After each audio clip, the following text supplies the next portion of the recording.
Saudi আরব দুবাইয়ের কাছ থেকে তেল নিয়ে ইসরায়েল ফিলিস্তিনের উপরে হামলা চালাচ্ছে। শত্রু কোথায় খুঁজতে যাবেন? শত্রু তো আমাদের নিজেদের ঘরে।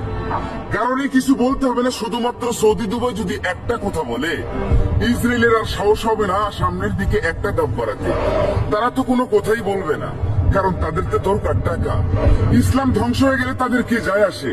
তাদের তো রাসূলের দেশে জন্ম হয়েছে, তারা এমনিতেই জান্নাত পেয়ে যাবে।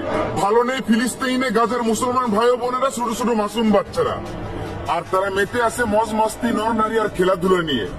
জেগে উঠো হে বিশ্বের মুসলমান, ফিলিস্তিনের পাশে দাঁড়াতে হবে, ইসলামকে বাঁচাতে হবে, ঘুমিয়ে থাকলে চলবে না।